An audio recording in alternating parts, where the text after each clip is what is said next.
Oi, gente, boa tarde. Boa Eu sou a tarde. Linda. Tudo bem? Tudo jóia. Aceitar o pessoal aqui. Eu e a Larissa somos bolsistas, né, do programa de extensão Urbanidades, coordenado pela professora Adriana Nascimento, no curso de Arquitetura e Urbanismo da UFCJ, e estamos aí no fórum, né, no Fórum das Mulheres, pelo GT Comunicação, e ajudamos, né, a organizar essa live com a temática Mulher, como está a sua saúde? Principalmente, né, gente, em tempos de pandemia, né, com todas essas circunstâncias, todas essas problemáticas aí. Além Isso. disso, antes de começar, né, eu queria agradecer a participação da psicóloga Maria Cristina e da Carla de Jesus. Muito obrigada, viu, por participarem com a gente. E passo a palavra para a Larissa. Larissa, quiser se apresentar. Boa tarde, gente. Meu nome é Larissa. Eu sou bolsista do programa de extensão Urbanidades, que é coordenado pela professora Adriana, assim como a Amanda bem disse. E a gente está com essa parceria com o Fórum de Mulheres das Vertentes. E uma dos produtos dessa parceria é a intermediação dessa live sobre a saúde mental, física, relacionada à questão de gênero, raça, e das mulheres, né, principalmente. Então, a gente espera que essa live seja um sucesso. E estamos aí, né? Vou passar a palavra para a Maria Cristina e para a Carla. Obrigada pela presença de todas. E vamos lá. Obrigada. Pode? Então, eu sou Maria Cristina. No primeiro momento, eu quero agradecer justamente ao convite, né? Tanto do Grupo ATA quanto do Fórum das Mulheres, dos Decentes. Gratidão mesmo pelo convite, pela oportunidade que eu acho que é mais um encontro e uma troca de experiências, né? E uma troca também de saberes, né? Eu acho que a questão da saúde mental, principalmente das mulheres, nós estamos aprendendo, ainda mais nesse processo de pandemia, né? Apesar de que a gente tem indicadores aí dos estudiosos e pesquisas, mas eu acho que ainda está aprendendo sobre o contexto que nós estamos vivendo, sabe? Apesar de estarmos nele um ano e quase 12, né? Um ano e 8 meses, né? Praticamente, mas eu acho que ainda estamos aprendendo sobre todos esses processos. Então, eu sou Maria Cristina, né? Tenho formação em psicologia, tenho uma especialização em saúde pública, né? Venho atuando desde o ano 2000, tanto em saúde pública quanto em desenvolvimento urbano e também na prática da IAPU como psicóloga, né? Na clínica. Então, o exercício da psicologia tem sido um aprendizado para mim. Cada paciente, cada pessoa que me chega é um universo novo, né? E esse empoderamento que a gente proporciona e a parceria com o paciente é uma troca, assim, mais que qualquer coisa, de um grande aprendizado sobre a humanidade, né? Porque cada pessoa é um universo novo, né? Então, a gente, enquanto profissional de saúde, e principalmente um ser humano, a gente tem que fazer igual o Jung falava, tem que ser outro ser humano para estar acolhendo ele, independente se ele é uma pessoa com algum transtorno ou uma pessoa que está numa busca de um autoconhecimento, né? Porque a gente só não busca, a gente hoje busca psicologia não só com a vertente de um atendimento terapêutico para um aspecto só de controle de saúde de um adoecimento mental.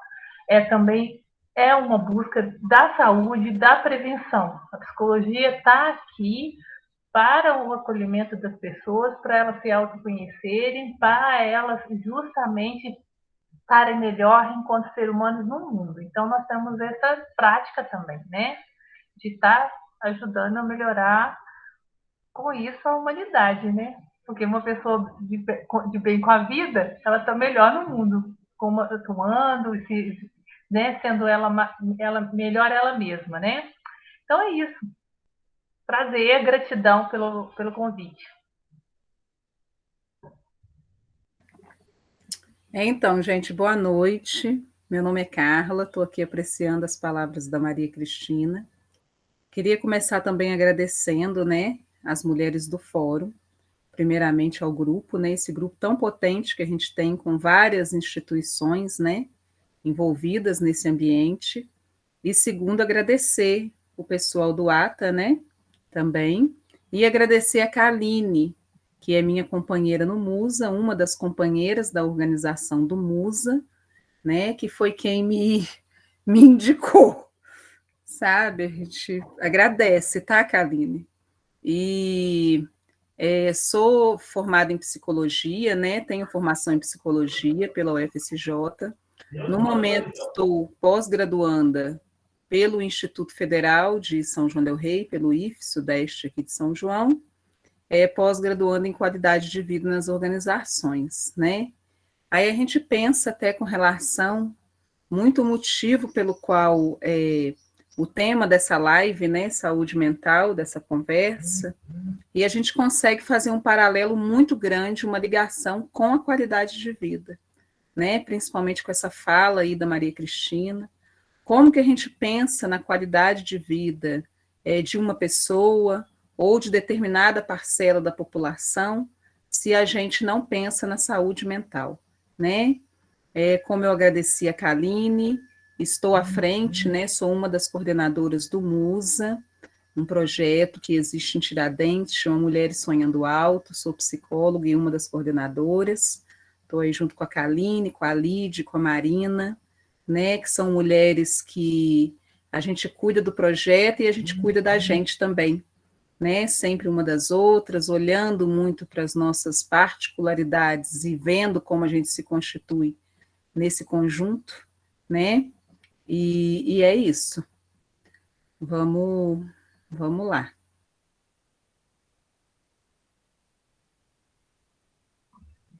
Eu queria estar até fazendo uma consideração, você foi muito carinhosa, Carla, né, com essa coisa da qualidade de vida, mas eu vou até mencionar, porque, por coincidência, nós estamos finalizando o mês de setembro, né, e justamente nós sempre somos apegados, principalmente o pessoal da saúde mental, a fazer a discussão da questão do Setembro Amarelo, né, justamente da questão de prevenção do suicídio, né, e a gente até trocou umas figurinhas antes. Eu queria até muito que você falasse muito mais da sua experiência lá na prática, lá no Musa, e nessa experiência que você tem na ponta, fazendo essa discussão. Mas eu quero também dizer alguns apontamentos aqui, que é relacionado com a questão da saúde mental, que a gente vê o suicídio como uma grande dor psíquica da pessoa. Ela não quer morrer, né? Eu quero fazer essa consideração. E tanto que quando nós, psicólogos, profissionais da saúde mental, vou falar no geral, não precisa ser só o psicólogo em si, né? Consegue acessar essa pessoa, promovendo nela um outro olhar para a vida dela, dando uma chance a ela de pensar por mais um dia, ela pode ressignificar a vida dela, com certeza a gente consegue tirar ela desse desdobramento tão agudo e doloroso que essa dor psíquica leva ela a esse momento. Então, eu vou te passar a fala, eu só queria ter feito essa consideração, porque às vezes as pessoas acham que a gente quer tirar a pessoa de desejo de morrer. Na verdade, nós, enquanto profissionais de saúde mental, nós queremos levar a pessoa a ter esperança dela com a relação à vida, né? Esse empoderamento dela com a vida. Mas isso, às vezes, são questões que a gente precisa ser colocadas na nossa discussão. Então, Maria Cristina, a gente até trocou umas figurinhas esses dias, né?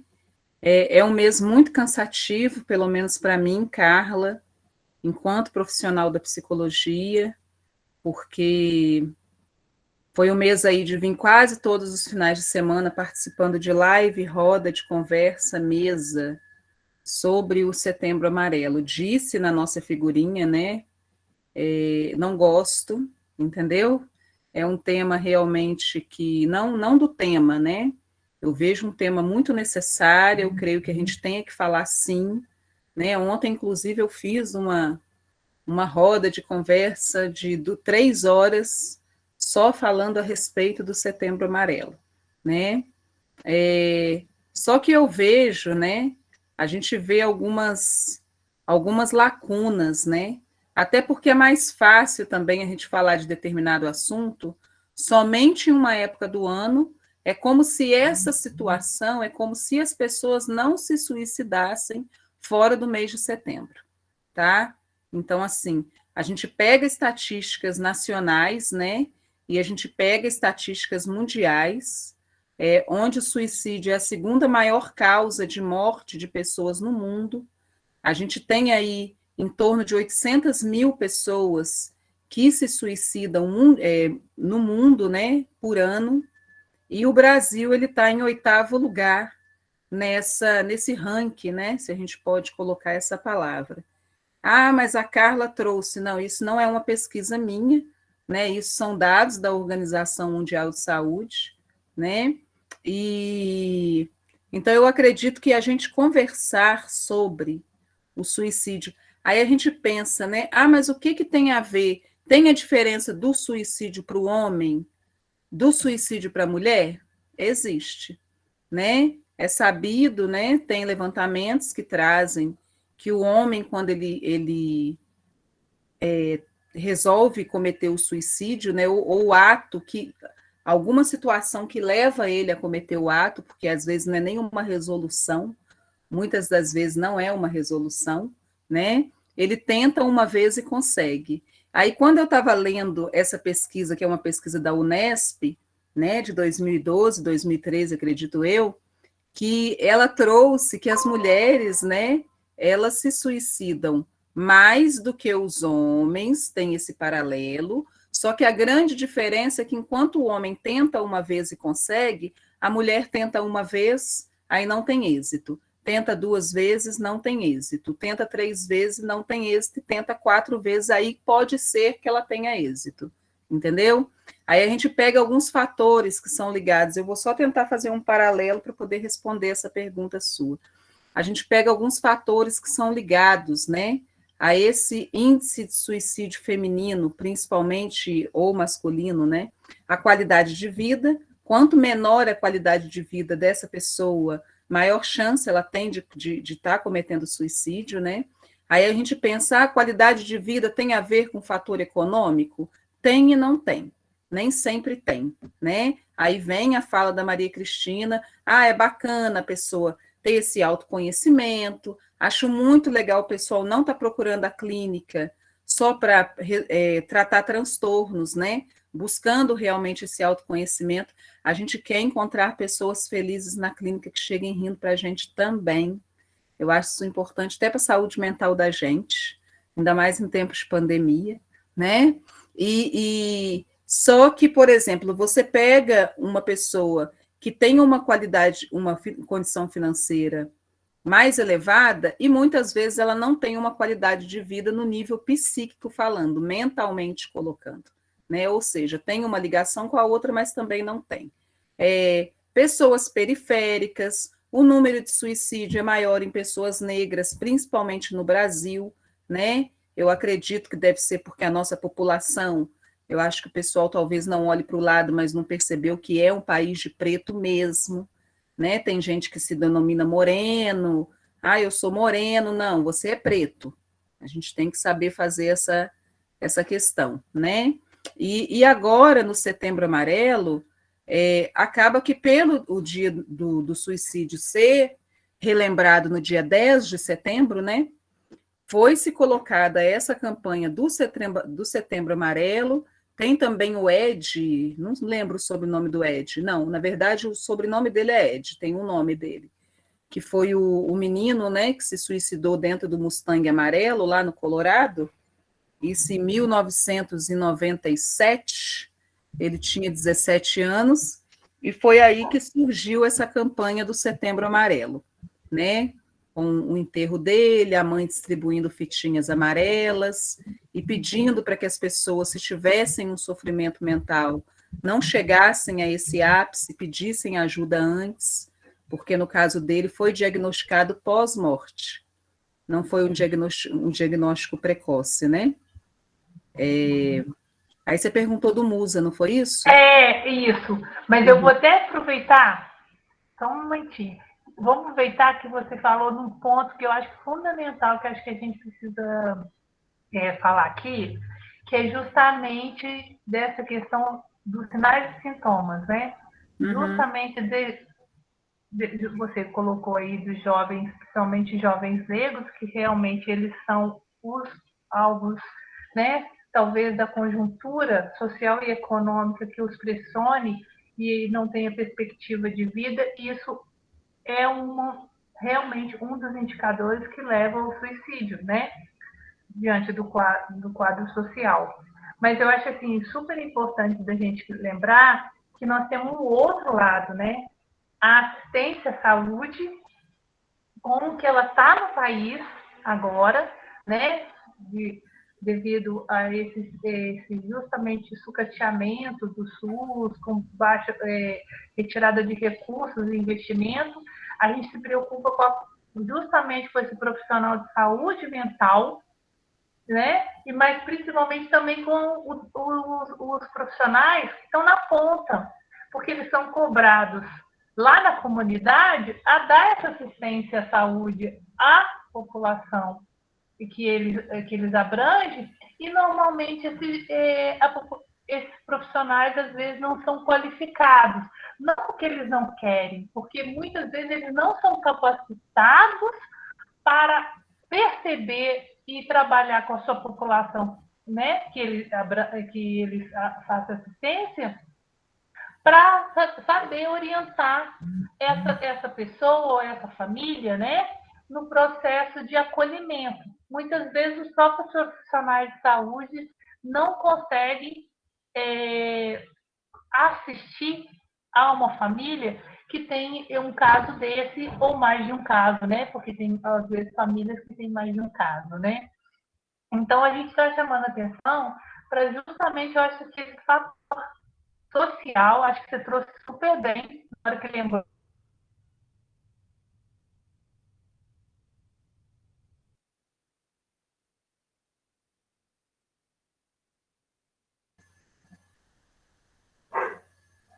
A Cristina deu uma falhazinha ali, né? Sim, a internet dela deve ter caído. Então, daqui a pouco ela volta. Então, deixa eu só ir respondendo o que ela trouxe até aqui, só para a gente não ficar parado aqui. Primeiro, as pessoas que não conhecem o projeto, né? O projeto Musa, que fica na cidade de Tiradentes. É um projeto que é tocado a 8 braços, entendeu? A gente, às vezes, até pensa realmente na saúde mental dos coordenadores desse projeto, né, das coordenadoras, né, no caso, desse projeto, mas tem um quê maior, né? Aí a Maria Cristina, ela querendo ou não, ela vai me provocar, né, a falar até de um momento que a gente está vivendo dentro do Brasil, que eu não acredito que seja um momento de agora. Eu sempre falo que é um momento desde o descobrimento do Brasil, né, aonde a gente consegue pensar em parcelas da população que são beneficiárias de todos os privilégios e parcelas da população que não consegue acesso ao mínimo, não seria nem a privilégio, não, ao mínimo que seria, né? E acredito que o próprio fórum, ele vem trabalhando com isso, a partir do momento que tem esses grupos, né, tem várias instituições que eles conseguem acolher, conseguem ter um olhar diferenciado, não só no serviço de psicologia, porque às vezes a gente acha que só o serviço de psicologia pode fazer esse acolhimento, né? Eu acredito que a gente tem empatia pela situação do outro, a partir do momento que a gente está em uma situação onde a gente consegue se sobressair com relação a toda aquela parcela, é algo que é muito importante, tá? Então, a gente trabalha com projetos de geração de renda, né? A gente está sempre buscando parcerias, e tem essa questão realmente, não adianta a gente pensar em gerar renda para a gente que está com fome, sabe? A gente grita isso o dia inteiro, eu estou até cansada, sabe? Porque a gente grita isso o tempo inteiro e muitas vezes não é ouvido porque não é interessante ouvir, né? Eu gosto muito de uma música que eu sempre cito ela, do Nat Roots, que fala que a saúde do povo daqui é o medo dos homens de lá. A consciência do povo daqui é o medo dos homens de lá. A sabedoria do povo daqui é o medo dos homens de lá.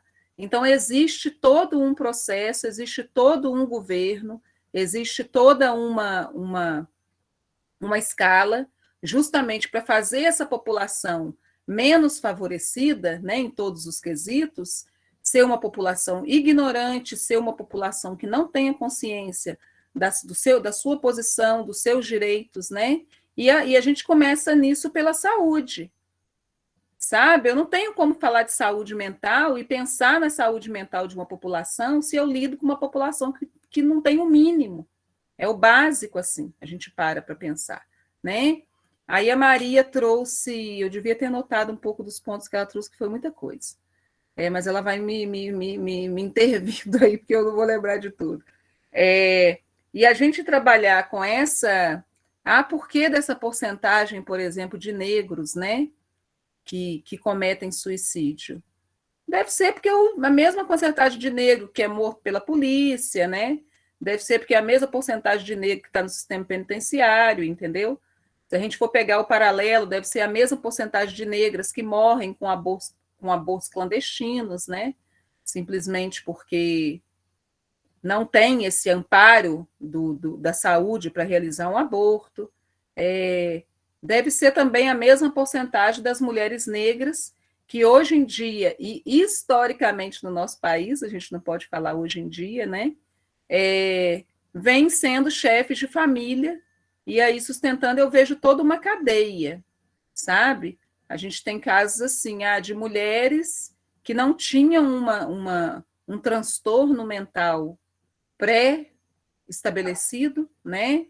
Mas que acaba que essas questões todas da vida, você tem que ter um trabalho, não tem uma remuneração justa, e você tem 6 filhos, 7 filhos, e é uma escada, aí você é julgada pela sociedade, nossa, mas você tem muito filho, não pensou em ligar, não? Como se fosse fácil chegar no posto e falar aqui, bem, eu vim ligar hoje, tá?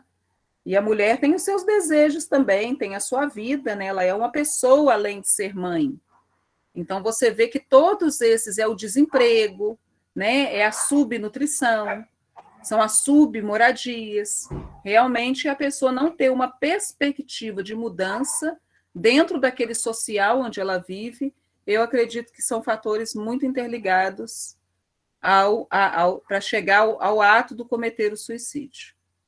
Aí a Maria Cristina também falou dos sintomas, né, Maria Cristina? Não é isso?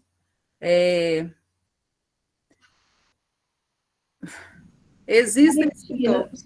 Você está sem som. Eu? Maria Cristina. Agora vai. Tá sem som. Fala para ela. Tá sem som, deve ser o fone. Será que ela vai... Se a gente escrever para ela que ela tá sem som, ela vai ler? Eu vou mandar para ela aqui.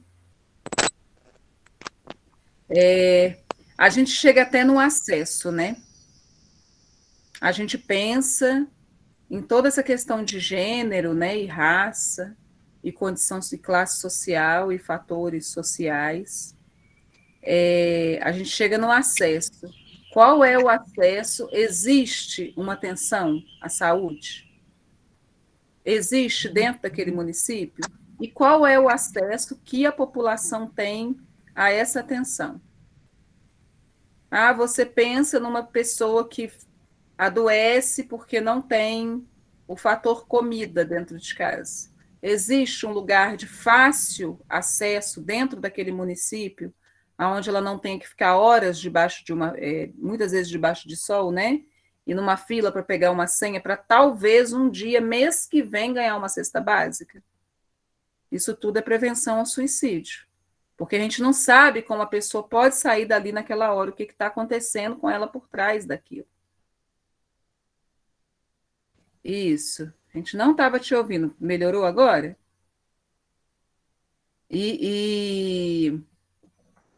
Aí, com relação aos sinais, né? Existem sinais, né? Como nem sempre existem sinais. Mas tenta falar, Maria Cristina, para ver se a gente te ouve. Abre o microfone.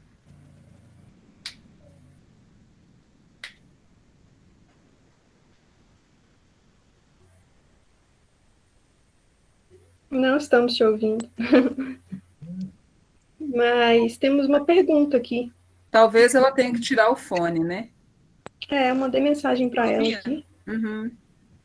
O problema seja o fone. Agora estamos. Agora eu ouvi. Estou tirando o fone. Gente, vida moderna, né? Vida moderna, contemporânea. Com esses... Pois é, eu estava te escutando justamente sobre esses fatores que podem ser determinantes para a questão justamente do sofrimento mental da mulher e também da família, porque geralmente quem percebe os primeiros sinais de mudança de comportamento, tanto nas mulheres ou nos jovens, né, que são o grupo de risco que a OMS mais chama atenção, ou os idosos, com relação à questão do suicídio, já que a gente está tocando nesse ponto, é perceber que há sinais e sintomas, entendeu? Que são perceptíveis. Claro que sempre é importante que a pessoa tenha, como eu falei no início, que ela tenha talvez uma leitura sobre si. Mas como a própria Carla fala, a dinâmica da vida de uma pessoa que é de baixa renda ou que está em vulnerabilidade social, ela não tem esse tempo, esse time para se olhar, para se perceber que está mais irritadiça, que ela não está dormindo, ou que ela está passando por algum perda de apetite, quer dizer, mudando um pouco o biorritmo dela, né? Isso pode ser um start para que alguma coisa esteja acontecendo. Porque muitas vezes a gente associa o suicídio à depressão. É o que mais a gente está vinculado na mídia. Mas a gente não pode esquecer que não é só esse o transtorno que leva ao suicídio. Nós temos outros transtornos que corroboram para que a pessoa leve esse quadro. A depressão é um deles. O próprio transtorno de ansiedade e outros demais, como alguns mais psicóticos, né, podem levar a esse comportamento. Agora, nós estamos para ter saúde mental, né? Que a gente está falando de transtorno, as pessoas que já têm um problema crônico ou agudo, né? Que pode levar a um momento, né, agudo, levar a um ato desse, de tirar a própria vida, mas nós estamos falando também de um atravessamento, que é o problema social, que eu acho que a Carla trouxe muito claramente, que às vezes nos atravessa. E essa pandemia, ela trouxe, aflorou uma desigualdade que já existia, né? É visível. As mulheres, por causa dessa recessão econômica, são o grupo que mais perdeu empregos. Eu até anotei aqui, ó, 72% das mulheres brasileiras, né, perderam, né, o trabalho no terceiro semestre, no terceiro trimestre de 2020. Isso é muito alto, gente. Entendeu? Isso impacta a vida de uma família. Ainda mais se ela, como a Carla mencionou, se ela é arrimo de família. Você imagina a condição que geralmente ela não está só. E fora que é o seguinte, que um tempo atrás a gente fez um levantamento justamente mostrando que a mulher com a pandemia, ela que é ligada ao cuidado. Quer dizer, ela que voltou para casa, além de perder o seu trabalho, ela tem uma responsabilidade de ser cuidadora. Olha que sobrecarga, né? Fora uma terceira questão que agrava, que é justamente o aumento de violência doméstica e familiar. É nesse aspecto até interessante você falar da sua experiência, Carla, lá com essa questão da violência, porque muitas vezes a gente acha que isso não é determinante. E ele pode ser justamente uma coisa que não está sendo discutida, e a mulher, às vezes, muitas delas não percebem, né, que isso pode gerar nela um adoecimento e que possa levar ela a uma situação uma situação aguda que leve ela a tirar a própria vida. Isso no caso do suicídio, mas a gente está falando uma coisa até anterior. É a questão dela adoecer psiquicamente por causa de um quadro de violência. E aí não se trata só de violência com o companheiro ou companheira que ela tiver, mas de todas as violências que ela sofre. Às vezes psicológica, às vezes violências patrimoniais, são várias. A gente não está aqui discutindo só uma violência, é uma coisa muito maior, né? Acho que é bom você falar dessa sua experiência como musa e na ponta, Carla, eu acho que isso, trazer exemplos é sempre bom, né? Desses relatos, né? Uhum. Você trouxe agora com relação a esses transtornos, né, que estão mais passíveis a chegarem ao ato do suicídio. A gente traz o transtorno de humor, né, que é o bipolar, que são as pessoas bipolares, que elas estão lá no topo, a maior porcentagem de pessoas que cometem o suicídio são pessoas bipolares, e muitas vezes pessoas bipolares que não têm acesso à saúde, né? Ou seja, elas não têm nem o direito de ter um diagnóstico, impossível tratamento e acompanhamento para essa bipolaridade. E vem em seguida dos portadores, né, desse transtorno de personalidade, que é o transtorno borderline, né?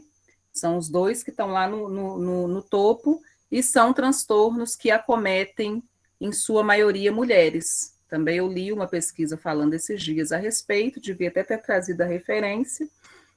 Mas você falando com relação a essa questão da violência doméstica, né? Da violência doméstica ou da violência psíquica, né?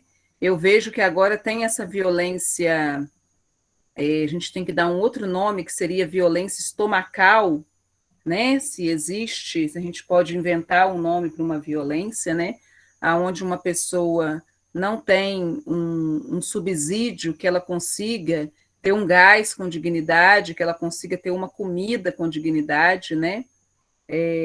Realmente são fatores de risco, são fatores de adoecimento, e não só para aquela pessoa, como para a família e para as outras pessoas que estão ao redor daquela pessoa, né? Então, a gente vê mais do que nunca, agora dentro do MUS, a gente tem diversos casos, não de tentativa de suicídio, tá? Mas de mulheres que são acolhidas, né? Porque são mulheres que sofrem de violências das mais diversas, né? Começa pela violência doméstica, depois vem a violência do abandono, né? Até porque o aborto não pode, mas o abandono paterno, né? Ele é legalizado, né? Ou é um outro tipo de aborto, então acaba sendo uma sobrecarga para essas mulheres. A gente vê também o fator desestrutura de moradia, né? Muitas mulheres que volta e meia procuram a gente porque não tem luz dentro de casa. A CEMIG, gente fina, está cortando a luz de mulheres assim com 5, 6 filhos pequenos em plena pandemia, sabe? E essas mulheres sem renda para poder trabalhar, para poder pagar. Mas graças a Deus que a gente tem uma cidade onde a gente mora, que eu não vou falar o nome, mas que eles têm uma bolsa, né, de R$100, que dá todo mês para algumas famílias, né? E acredito que essa bolsa deva dar para comer, deva dar para pagar a luz, comprar o gás, entendeu? E ainda dá para tomar banho, porque não tem como comprar o sabonete, então você se lava com a nota de R$100, né? Então, é um pouco disso, Maria Cristina. Eu acho que eu me perdi também, mais uma vez. Não, você está ótimo. Acho que você está falando da sua prática, entendeu? E também dos seus questionamentos com a questão social que está perpassando essa realidade dessas pessoas que estão mais vulneráveis, né? E como a experiência sua é justamente estar acolhendo essas mulheres, com a ajuda de custo de R$100, não tendo uma orientação. Primeiro, a estrutura da rede, tanto da assistência social quanto da saúde, para acolher devidamente essa pessoa, né?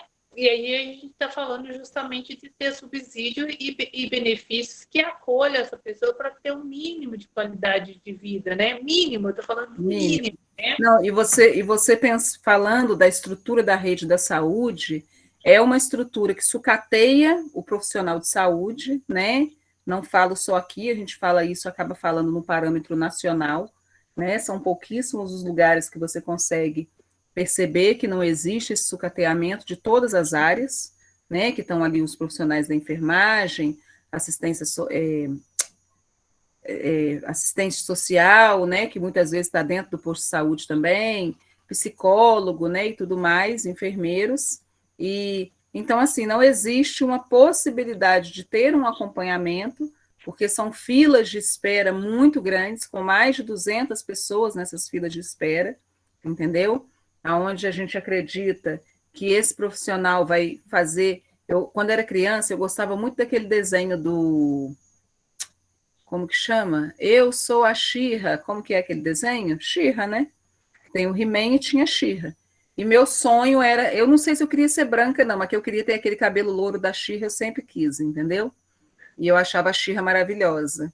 E aí, então, assim, eu acredito que eles esperam, né, os gestores, eles esperam de várias esferas, eu não digo só gestores de esferas municipais, mas de cidade pequena é algo que me assusta mais, porque é um lugar onde acaba que todo mundo se conhece. Então, eu não tenho como deixar uma pessoa que eu conheço, que é meu primo de terceiro grau, passando fome, enquanto eu estou aqui tomando champanhe. Eu acho isso, assim, uma discrepância muito grande, sabe? Então, é como se eles esperassem da profissional da saúde que ela empenhasse a espada e gritasse, eu sou a She-Ra, entendeu? E ali ela muda todo, dá aquela florida, né? Aquelas luzes maravilhosas, e ali você vê que ela vira uma super mulher e está pronta para poder resolver o problema do sucateamento da saúde, né? Porque são pessoas que não têm acesso. Aí nisso entra esse atendimento social. Quando eu comecei a fazer faculdade, eu, na verdade, nem queria ir para a clínica. Eu falava, eu não vou para a clínica, né? Não é algo para mim, não vou trabalhar com psicologia, eu não tenho capacidade para isso, não vou.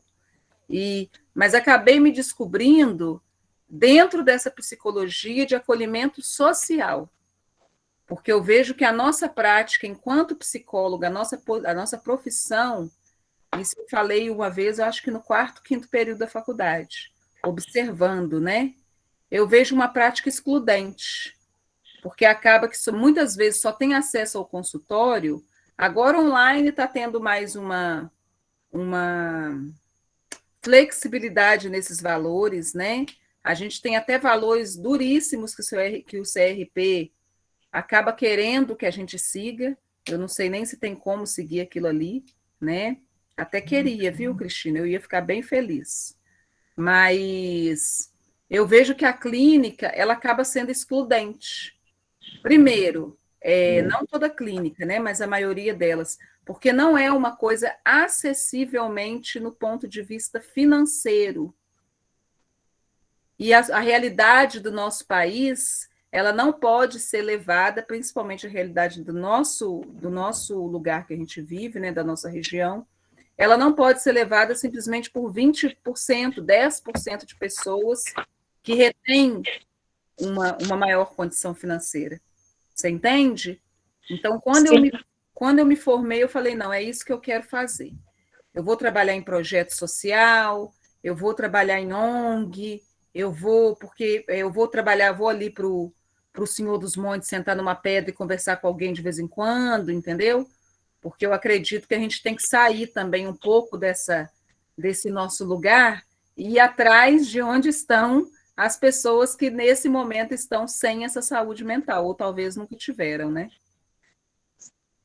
Sim, eu até quero fazer uma correção aqui, que eu mencionei sobre 85%, sobre a questão das mulheres terem perdido seus empregos, que é um dado que eu peguei, foi um equívoco meu.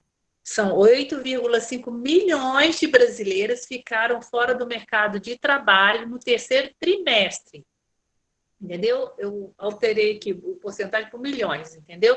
É bem significativo. Então, olha a quantidade de mulheres que perderam sua renda e, né, e justamente essa força de trabalho impacta, né, a economia. Portanto, a economia, seja de uma cidade pequena, de médio porte ou grande, ela é impactada por essa realidade de nós estamos vivendo uma recessão econômica que está afetando economicamente a sociedade brasileira, né? Dali a gente ouvir na mídia o preço e o custo de vida, como a própria Carla mencionou, do gás, e isso das coisas mais básicas, são essenciais para a sobrevivência, né? E aí, só retomando, porque eu fiz essa troca dos valores, dos números, viu, Carla? E 72% das mulheres brasileiras aumentaram a sua carga de cuidado com as crianças e idosos, que eu troquei aqui dos milhões pelo porcentagem, entendeu? Uhum. Então, o que a gente observa, eu acho assim, que você traz muito assim nessa discussão nossa, é a questão social atravessando a qualidade de vida da mulher, né, que acaba sendo o foco nosso, mas que, seja ela rimo de família ou ela companheira, né, impacta a família por conta justamente dessa pressão econômica, social, né, muitas vezes com essas variáveis que a gente colocou anteriormente, da violência, né, além da econômica, além de outros aspectos que atingem. E nós estamos falando uma coisa muito externa, que é a qualidade dos serviços públicos para acolher essa população, que é mais vulnerável e que está mais acometida por ter menos assistência, de estar com mais risco, né? No caso aqui, como a gente tratou do Setembro Amarelo, elas estão com mais risco. E a gente não tem ainda uma resposta estatística, no sentido de falar o número de suicídios aumentou ou não. A saúde pública fala que não alterou com a pandemia. Mas as pessoas pressionadas em seus lares com algum transtorno, que saíram um pouco da rotina delas, esse isolamento social, com certeza, a médio e longo prazo, nós vamos ver que impacto que teve. Mas me preocupa uma coisa que você está trazendo aí, é que a falta de preparo, às vezes, que a gente mencionou lá no início, sobre a questão de a própria equipe saúde da família, seja da estratégia da saúde da família que está na ponta, ou seja, o profissional do nível médio, que talvez seja um único psicólogo para atender de 5.000 a 10.000 pessoas, né, numa equipe multiprofissional, tipo o NASF, que dá suporte para atenção primária. O ESF, né? É isso. Muitas vezes, o que a gente percebe é que eles têm uma sobrecarga justamente de uma demanda social que está urgindo há muito tempo por acolhimento, não só psicossocial, né, como você mencionou, mas um acolhimento, o acolhimento geral das pessoas, no sentido de assistência à saúde de qualidade. Aí eu estou falando de qualquer sintoma, entendeu? De qualquer comorbidade, que muitas vezes fica aquém. Você imagina o desdobramento da família quando a própria assistência à saúde está com pouca qualidade, né? A saúde mental tem que ser vista também no mesmo patamar, não priorizando nem comorbidade nem saúde mental, mas pensando nela enquanto investimento na pessoa, né? Eu acho que quando você traz a questão da discussão da clínica, me preocupa muito também a nossa categoria profissional, entendeu? O reconhecimento dela enquanto profissão que merece ser reconhecida como um profissional que tem esse trabalho psicossocial, que eu acho que é valoroso junto com esses profissionais de ponta, mas que precisam ser reconhecidos também na rede da saúde e ampliar o número deles, entendeu? Porque o que nós estamos vendo é um agravamento né? E nós temos o Sistema Único de Saúde, que é um sistema valorizado, reconhecido internacionalmente, mas que ele está tendo um sucateamento nos últimos tempos, né? Retirar recursos, não é só tirar recursos para atender, dar uma melhor assistência a nível hospitalar. Não, para comprar cloroquina. Às vezes fazer o atendimento mais básico, que é justamente investir na ponta, vai acometer a população de menos agravos. Então, eu acho assim, acabou sendo, lamentavelmente, uma economia burra, entendeu? Desculpa o palavreado, mas é isso mesmo.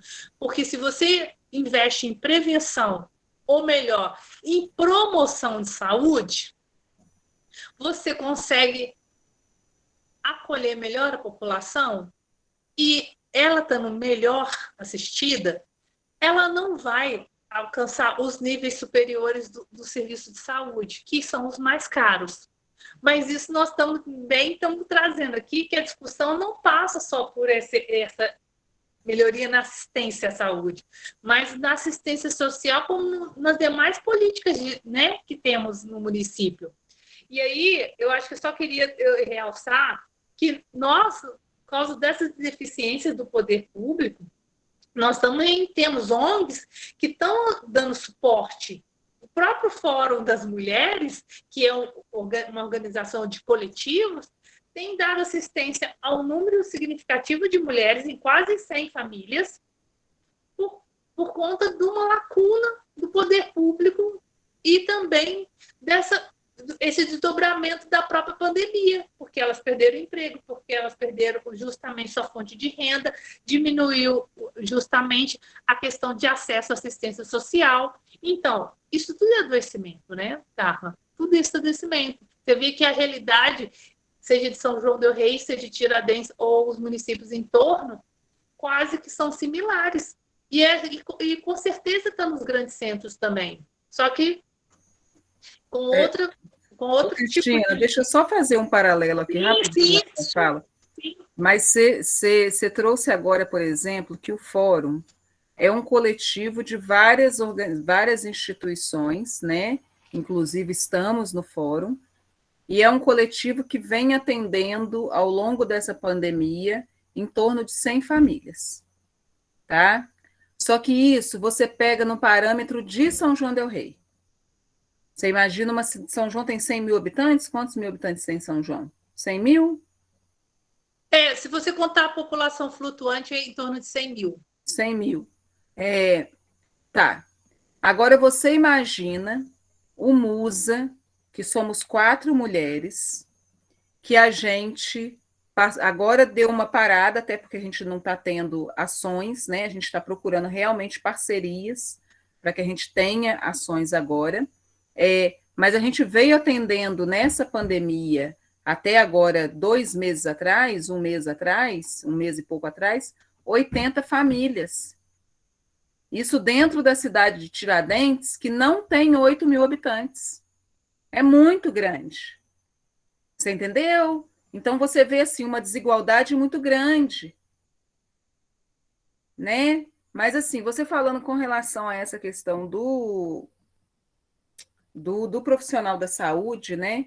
E de todo esse papel de valorizar, realmente investir nessa atenção básica, né? E nessa promoção da saúde, porque acaba que a gente nunca promove saúde, né? O governo está sempre promovendo doença. As campanhas são para promover doenças, né? Acaba que, por exemplo, várias pessoas que têm uma questão, algum transtorno ali, ou então alguma dor que seja de caráter psicológico, né? Essa dor ela pode se manifestar na minha garganta. Eu tô muito nervosa, aí eu começo a sentir aquela dor de garganta, deixa eu correr para o posto, vou passar no médico, vou fazer exame, vou fazer, sei lá, ultrassom da garganta, estou com câncer de garganta, vou em algum lugar porque a minha garganta não para de doer. E muitas vezes são sintomas psicossomáticos. que vai estar somatizando em alguma área ali. Só que você pega realmente esse sucateamento do profissional da psicologia, a gente começa nos concursos, né, com poucas vagas. Realmente a realidade da nossa cidade, a gente tem uma profissional para atender a saúde, ela atende a saúde, ela atende o NASF, e parece que estão querendo, não sei se existe, eu acho que já tem, porque tem uma parceria com a Cisver, né? Então tem o programa Bem Viver aí, então ela é a Xirra, né?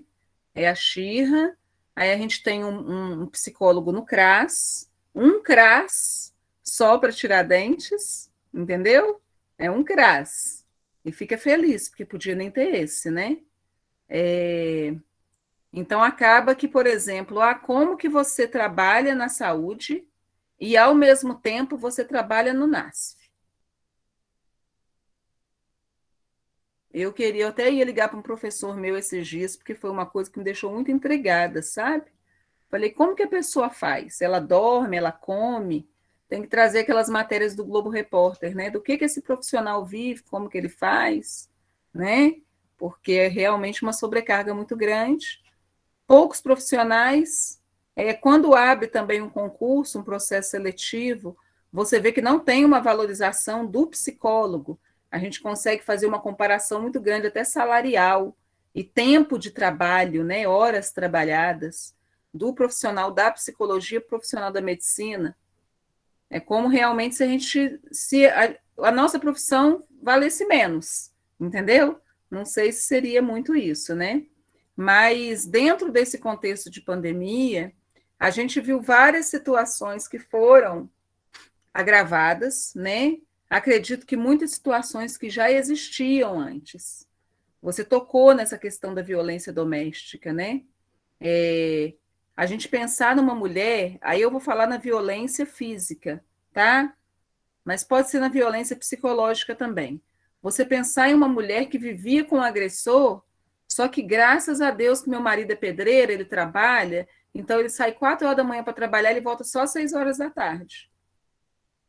Então ela tinha tipo de 4 horas da manhã até 6 horas da tarde, meio que para ou dar aquela respirada ou então passar alguma coisa nas feridas, né? E agora na pandemia não. Eles tiveram que estar convivendo na mesma casa. Um outro índice que aumentou esse fator da violência doméstica também foi o alcoolismo. Dessas pessoas que bebiam umazinha só de vez em quando, agora tem que beber todos os dias para dar conta da pandemia, né? E o índice de suicídio, você viu que não aumentou na pandemia? Segundo a UFBA e a USP, que é onde que eu fiz esse levantamento, estão mantendo os mesmos valores, entendeu? Mesmos valores. Agora, de qualquer forma, eu acho assim, muito recente, a gente ainda está na pandemia.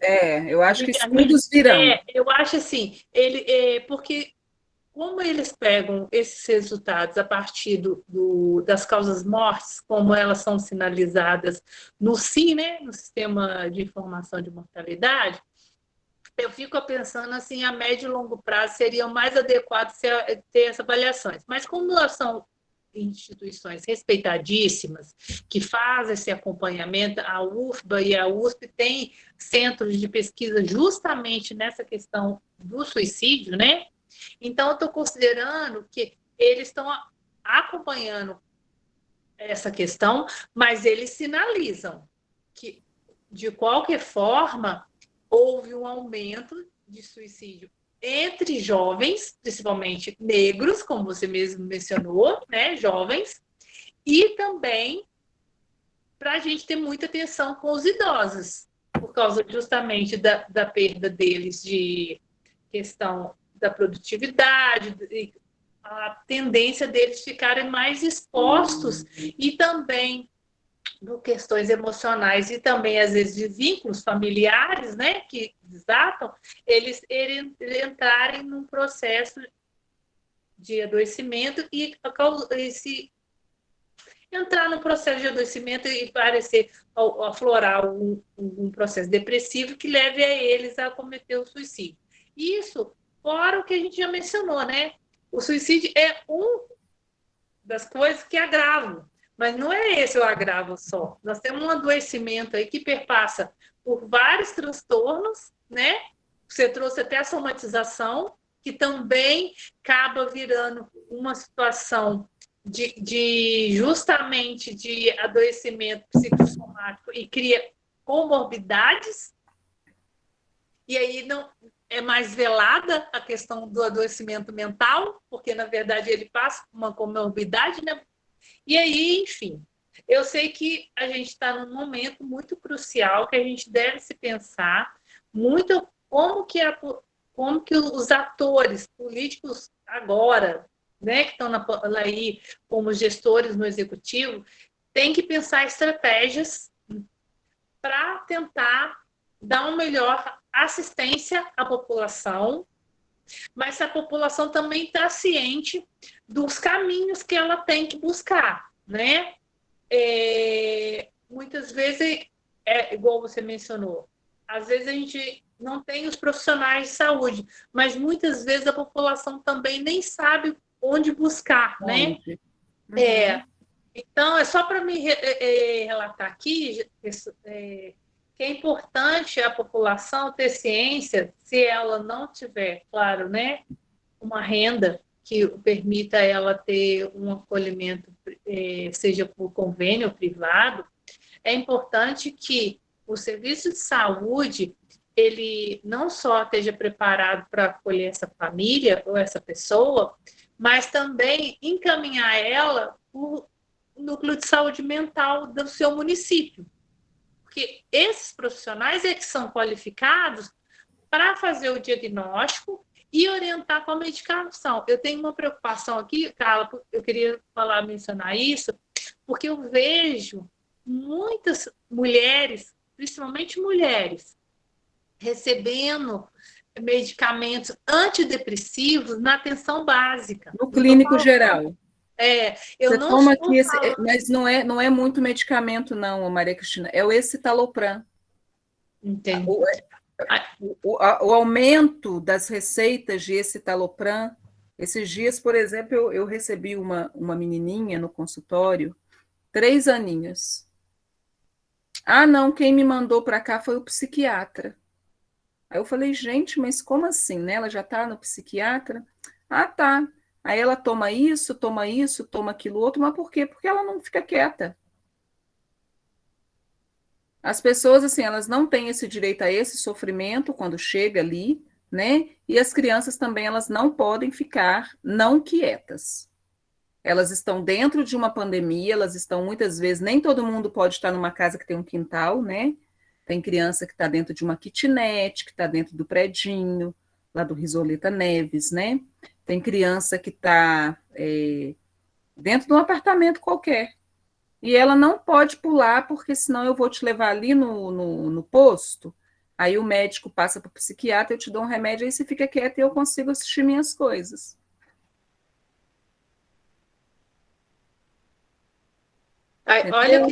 Olha que desafio. Olha que desafio. Eu acho que a Caliane, a Amanda, alguém levantou a mão. E outra coisa, parece que tem uma pergunta. Eu não estou conseguindo ler. Isso mesmo. Tem 2 perguntas. O Juliano, inicialmente, perguntou se existem registros positivos da campanha Setembro Amarelo. Quando começou a campanha? O governo atual, com suas políticas exclusivas, está contribuindo com essa campanha? Então, gente, o Juliano, o Juliano é meu ex-marido, tá? É pai do meu filho. E estou pensando se eu continuo conversando contigo depois dessa pergunta. Deixa eu só colocar a pergunta aqui, porque parece que foram 3 em uma só, né? Isso. Só para eu poder... registros positivos da campanha.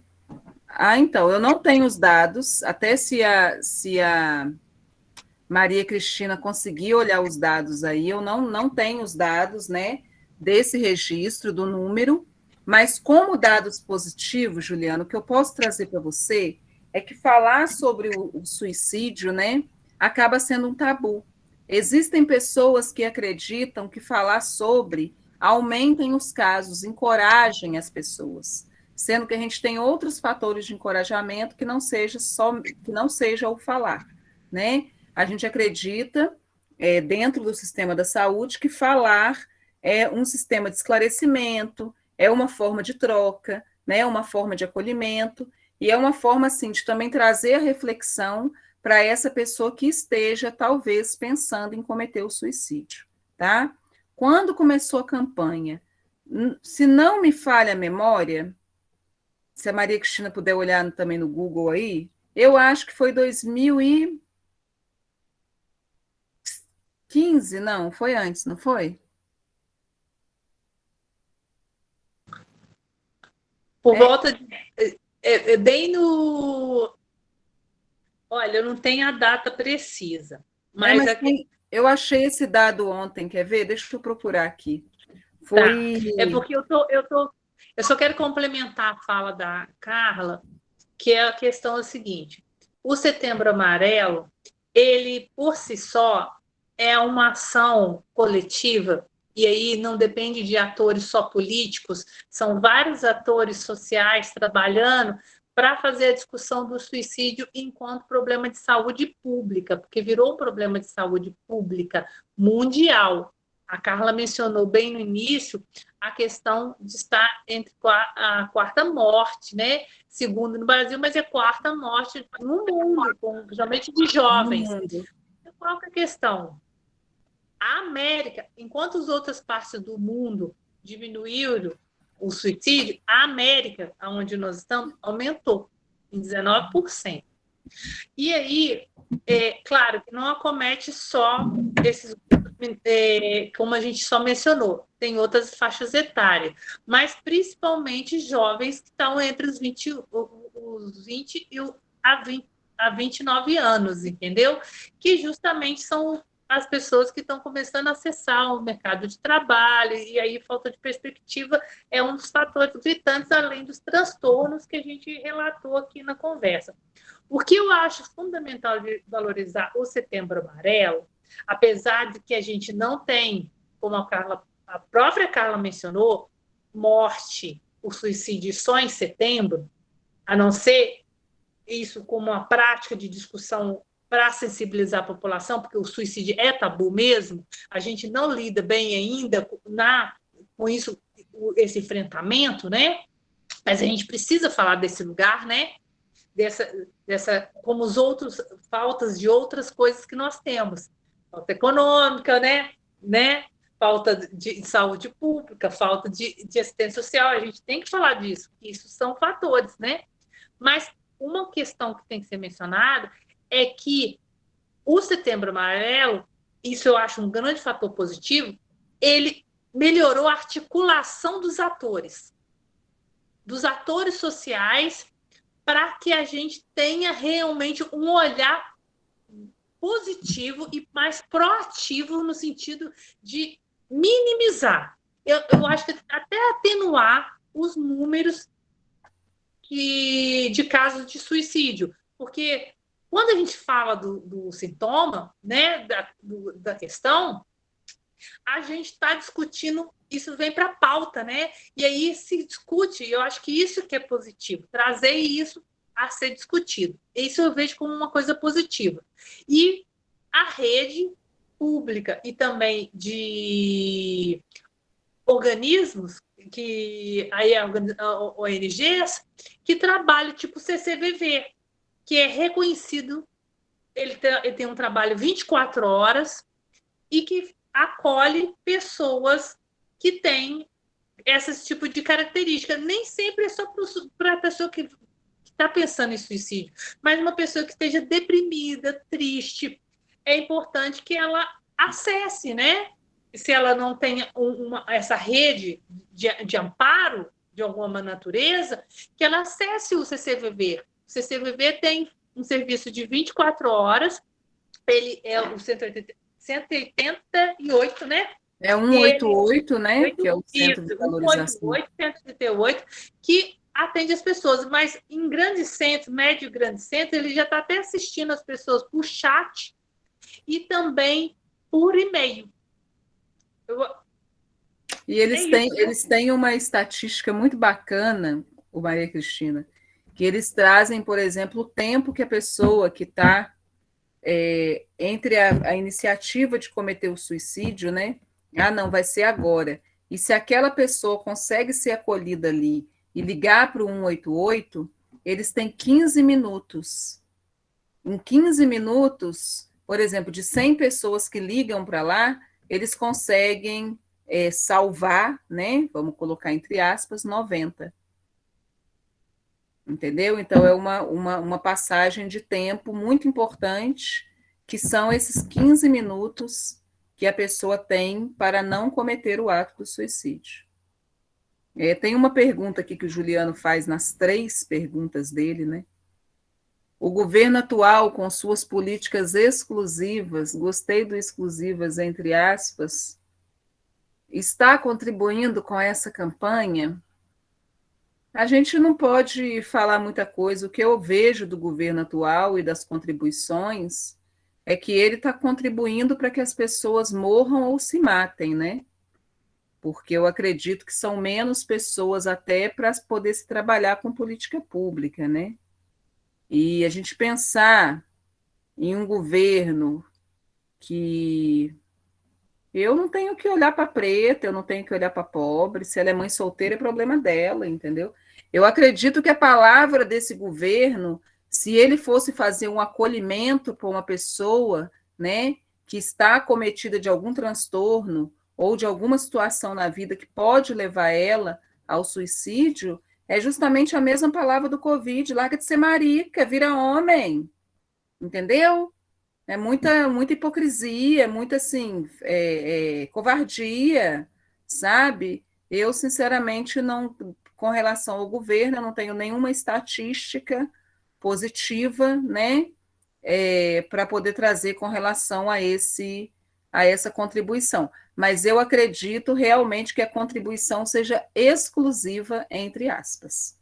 Gostei do exclusivo. Aí alguém vai. Você quer pegar a pergunta da Kaline, Maria? Isso que eu ia comentar. A Kaline veio com outra pergunta. O que deve fazer aquelas pessoas que estão em sofrimento psíquico nas cidades de vocês? Quais são os caminhos possíveis para as pessoas ou familiares? E existe um fluxo público possível? Se você quiser falar, Maria Cristina. Tá, joia. Então, eu tinha até já pincelado anteriormente, né? No primeiro momento, é acessar o programa saúde, a estratégia de saúde da família mais próxima de si. Se é uma família de baixa renda e que seja assistido por um programa de saúde da família, entendeu? Quer dizer, hoje é ESF, né? Por quê? Porque esse profissional, seja agente comunitário ou qualquer outro profissional da equipe, a gente supõe que eles vão estar preparados para estar orientando essa família para um atendimento médico, né? Uma triagem da enfermeira e um atendimento médico para ser encaminhado a partir de uma prévia desse médico que é um generalista, ele encaminha para o serviço de saúde mental. No caso de São João del Rei, o núcleo de saúde mental tem bastante tempo já em São João del Rei, e ele assiste essas pessoas que são encaminhadas pelo Estratégia de Saúde da Família, entendeu? E aí, depende de qual seja o diagnóstico, se for um transtorno que é crônico, ele vai praticamente ser assistido para o resto da vida, né? Porque vai precisar de acompanhamento médico com uma regularidade de acompanhamento através de medicamento. Se for um caso agudo, aí como a gente hoje tratou muito da questão do suicídio por causa do Setembro Amarelo, de repente a pessoa teve uma crise aguda e ela precisou de um acolhimento, uma urgência emergência. Tipo assim, a urgência emergência como retaguarda, ela tem essa condição de acolher essa pessoa, às vezes até numa hospitalização por um curto tempo, até ela entrar num certo equilíbrio e aí depois voltar para o atendimento no núcleo de saúde mental, né? Que redireciona e que acompanha ela mais de perto com a questão do medicamento. Isso, muitas vezes, esses casos agudos, quando ele é bem acompanhado, consegue se reverter o quadro, se tem essa rede bem montada. Por isso que eu estou frisando, se tem a rede bem montada. A pessoa teve um caso agudo, ela foi para o hospital, ela ficou medicada, ela volta a uma certa estabilidade e ela é encaminhada ao núcleo de saúde mental. Muitos lugares são chamados CAPS, ou Belo Horizonte, por exemplo, não tem o nome de CAPS, tem o nome de Sersan. Mas é o núcleo de saúde mental, entendeu? Que é um atendimento que é secundário na rede. Vai da saúde da família para esse. Eu acho que eu respondi, né? Você quer mais detalhamento, Caliane?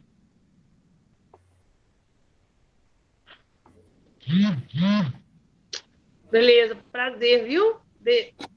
Foi ótimo o esclarecimento. A gente já está chegando às 7 horas, gente. Se alguém tiver mais alguma dúvida, alguma coisa que tenha ficado confuso, pode mandar no chat, que a gente responde aqui. Além disso, vocês, Maria Cristina, Carla, quiserem completar alguma coisa? Eu queria fazer um complemento com relação ao suicídio, né? Ao fator depressão ligado ao suicídio, porque foi sobre uma coisa que eu falei ontem e acho que seria uma informação bacana para trazer hoje aqui, principalmente relacionada a esse maior índice, né, das pessoas que cometem o suicídio, são de jovens que têm a idade entre os 15 e 29 anos, né, e um dos fatores que está sendo estudado, está sendo muito discutido, né, entre os profissionais da saúde mental, agora nesse Setembro Amarelo, principalmente em época de pandemia, é o fator rede social, sabe? O quanto que muitas pessoas acabam entrando em episódios depressivos, né? Ou adquirindo aí um diagnóstico de depressão, por eles não serem aceitos naquele grupo, né? Principalmente esses jovens que se constituem, eles vão se constituir dentro desse grupo de amigos, né? E não serem aceitos por quê? Porque não tem uma foto bacana, não tem like, ou tem alguma deformidade, ou tem alguma coisa. A gente vê a colocação da imagem perfeita da pessoa, né? Como se ninguém tivesse defeito na internet, ou defeito emocional, ou defeito físico, né? Que seria. Então, isso acaba sendo também um fator bem preocupante. E a gente saber diferenciar, né, a depressão da tristeza, porque a tristeza, ela traz reflexões para a gente. Assim, hoje eu não estou bem, hoje eu estou triste, né? Hoje eu estou a fim de ficar sozinha. A gente tem que pensar se isso se torna crônico. A partir do momento que se tornar crônico, vem muito da fala da Maria Cristina, né? Mas a gente, quando está triste, e se a gente tira esse momento de reflexão, ou mesmo que não esteja triste, a gente quer ficar na nossa, entendeu? Principalmente os jovens, eles acabam tirando algumas lições e conseguem refletir e pensar em coisas que, às vezes, numa euforia, eles não vão conseguir pensar tanto, né? E a gente pega esse fator da rede social, é como se a partir do momento que a pessoa não está bem, ela não está feliz o tempo inteiro, né? Como se a gente tivesse a obrigação de estar bem e feliz o tempo inteiro. Não, já que você não está bem e não está feliz o tempo inteiro, você não cabe nesse mundo. Né? A gente pega isso como um fator impulsionador, porque são pessoas que elas não querem morrer, elas querem simplesmente tirar aquela dor que existe dentro delas, e a partir do momento que não tem esse acolhimento, ou que tem essas cobranças, a tendência da dor é aumentar, e a tendência da pessoa acreditar que se ela morrer, ela não vai fazer falta para ninguém, é grande. Era só, eu queria, assim, se a Maria Cristina quiser comentar sobre o que eu falei, ela... Eu já sei que está encerrando, né, Amanda? Agradecer de novo ao Grupo ATA e agradecer também ao convite do Fórum de Mulheres das Vertentes. Eu acho que, primeiro, que são inúmeros assuntos que correlacionam com a questão do adoecimento mental. Não, vocês viram que não é só uma questão orgânica, é uma questão que atravessa a questão social, ao contexto, né, que nós estamos vivendo, que é da pandemia, que aflorou não só o agravamento da questão da saúde mental, com os transtornos que já estavam aí, mas também ressalta a questão da desigualdade. Acho que outra questão assim que é surpreendente a gente lembrar é que tanto as mulheres quanto as suas famílias podem estar cometidas com o processo de adoecimento, e o adoecimento perpassa por essa questão do autoconhecimento, mas a gente tem que ter a sensibilidade de perceber as condições de vida com qual essa família está se mantendo, né? E eu acho que a gente tentou, eu e a Carla, colaborar com essas reflexões, mostrando que a realidade na ponta, quando a gente trabalha com a questão social, ela aflora outras questões que são importantes e pertinentes a serem discutidas, não só para a politização das pessoas e das mulheres, na questão de discussão do que é direito à cidade, o que é direito, né, de ter política de qualidade, mas também de pensar nelas enquanto pessoas, né? Porque a gente está lidando com seres humanos. E cada pessoa dessa tem toda uma trajetória, uma história de vida que tem que ser valorizada. Eu acho que a Carla já trouxe uma demanda para a próxima live nossa, entendeu? Que é falar justamente dessa questão, dessa produção de uma sociedade da felicidade. Que ser triste não faz parte da vida. Ser triste, ter tristeza e ter alegria faz parte da vida. Saber ajudar as pessoas a construírem a ressignificação diante da tristeza, de um desafio, de um problema, é uma coisa que nós, profissionais da saúde mental, podemos colaborar para essa pessoa. Mas nós estamos aí vivendo uma sociedade líquida, né? Como o Bauman falava, né? Onde os valores, inclusive de solidariedade, de acolhimento, que tem significados no sentido da empatia, têm sido desvalorizados, né? Vamos falar a verdade, têm sido desvalorizados ou não sido devidamente valorizados, né? Não que eles existam. A gente se emociona ainda vendo vídeos ou vendo situações que emocionam de solidariedade. Eu acho que a gente não perdeu esse lado humano, a gente só precisa ativar ele mais. E também colaborar com a questão de ajudar a acolher essa juventude no sentido de dar uma direção para ela também perceber o seu valor enquanto sujeito, entendeu? E não que ele é um like, seja do Instagram, ou seja do Facebook, ele não se reduz a isso.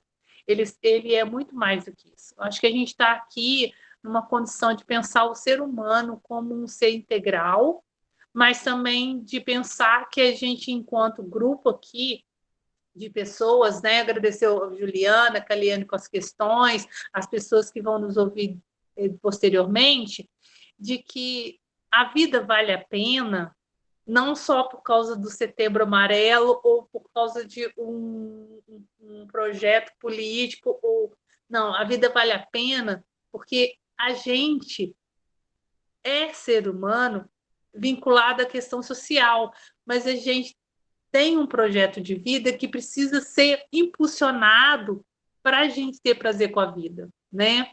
E isso é gradual e é um processo, e a gente não tem que temer que a vida tem seus altos e baixos. A gente tem que ajudar as pessoas realmente a repensarem essa sociedade que nós temos aí, né? Eu acho que quando o fórum para fazer uma discussão dessa, e o ATA também, está dando oportunidade da gente estar pensando juntos, né? Eu acho que eu agradecer muito a Carla por esse bate-bola, né? Essa troca de figurinhas. Eu acho que a gente, viu, Carla? A gente passou no teste aí, viu? Mais de uma hora quase, né? Eu fico Então, eu aqui, ia né, com a agradecer a mãozinha. Amanda, a Larissa, viu? Também pelo acolhimento, tá? Pela dedicação e atenção conosco. É isso aí. Gratidão, viu? A gente que agradece. Foi ótimo. Obrigada a participação de vocês duas. Eu queria agradecer também, aproveitar para agradecer muito, vou salvar esse contato dessa mulher para a gente poder trocar muita figurinha, né? Eu acho que a gente aprende com o outro também, eu acho que essa troca é muito importante, né? Eu acho que queria agradecer, antes de eu agradecer o fórum e agradecer o ATA, eu queria agradecer a Lide, que está aqui, né? Eu queria agradecer a Kaline, eu queria agradecer a Marina, que não teve a oportunidade de estar aqui, mas ela vai vir depois com certeza, porque é uma flor. E saber que o caminho não é fácil, né? Que são as 3 que estão comigo aí no Musa. O caminho não é fácil, mas que o caminho seria muito mais difícil se a gente não tivesse junta. Entendeu? Então eu acordo todos os dias e agradeço de ter encontrado essas mulheres, porque através dessas mulheres a gente foi conhecer o fórum, né? Estamos lá no fórum, bancando resistência também, e através do fórum a gente teve a oportunidade de estar aqui a convite do ATA, em nome da Amanda, né? E da Larissa. Então, assim, eu queria agradecer muito e agradecer o projeto, né? Por vocês terem trazido esse tema de grande relevância. A gente poderia falar de Setembro Amarelo de outras formas. Vamos fazer um slide e falar realmente só sobre doença. Depressão é isso, borderline é aquilo, como que chama? O bipolar é outro, né? A pessoa se suicida dessa forma, entendeu? E a gente consegue realmente fazer essa junção de que não existe saúde mental se a gente não pensar nos determinantes sociais da saúde. É muito importante. Tá? E ver que isso é importante dentro da arquitetura é algo que me deixa muito feliz também. Tá bom? O fórum fica muito satisfeito. Foi ótima a nossa conversa, a maneira como tudo fluiu. E ótimo. Então, aprendendo juntas, né? Agradecer a Caliane aí, que falou, juntas somos mais fortes, é verdade. Caliane, eu também acredito muito nisso. Exatamente. Um abraço a todas, foi ótimo. Acompanhe o fórum nas redes sociais e em breve a gente vai promover mais ações aí.